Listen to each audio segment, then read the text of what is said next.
আউযুবিল্লাহি মিনাশ শাইতানির রাজিম বিসমিল্লাহির রহমানির রহিম। আসসালামু আলাইকুম। আমি জাহাঙ্গীর আলম, জেকেএলটিসির পরিচালক ও প্রশিক্ষক। আজকে আরেকটি গ্রামার নিয়ে আসলাম 8 অধ্যায় থেকে এ।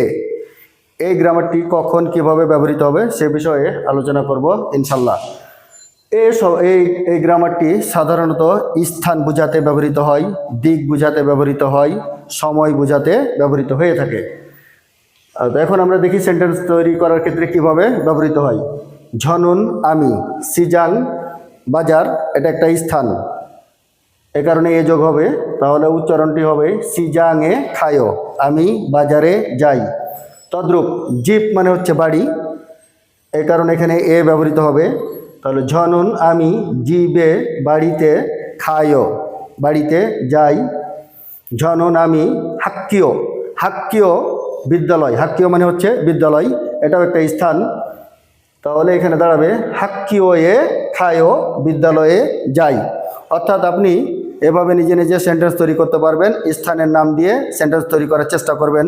যেমন খংহাং বিমানবন্দর, ঝনুন খংহাংয়ে খায়ো, আপনি যদি প্রেজেন্ট টেন্সে বলেন তাহলে খংহাংয়ে খায়ো। এখন যদি বলেন আমি বিমানবন্দরে গিয়েছিলাম, ঝনুন খংহাংয়ে খাসয়, আমি বিমানবন্দরে যাব, ঝনুন খংহাংয়ে খালখয়। তদ্রূপ অনেকভাবে এইভাবে সেন্টেন্স তৈরি করতে পারবেন।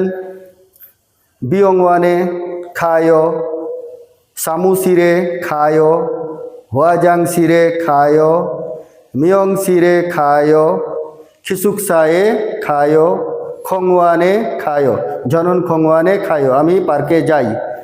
ঝনুন মাথু, মাথু এ খায়ো, আপনি এভাবে সেন্টেন্স তৈরি করতে পারবেন। তাহলে স্থান থাকলেই আপনি এ যোগ করবেন, হয়ে যাবে। তদ্রূপ সময় বোঝাতে সেন্টেন্স তৈরি করার ক্ষেত্রে এ ব্যবহৃত হয়। যেমন ইয়ল দু সি এ,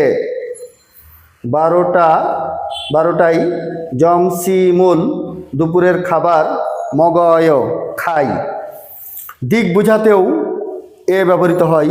যেমন অরুণ চোগে খাসেও, ওয়েন চোগে খাসেও। তাহলে সর্বোপরি আমাদের মনে রাখতে হবে এ গ্রামারটি স্থান, সময় এবং দিক বোঝাতে ব্যবহৃত হয়ে থাকে। আশা করি আপনারা এভাবে সেন্টেন্স তৈরি করতে থাকবেন।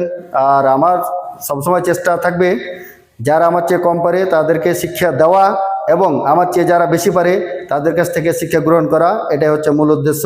সবাই ভালো থাকবেন, সুস্থ থাকবেন। আসসালামু আলাইকুম।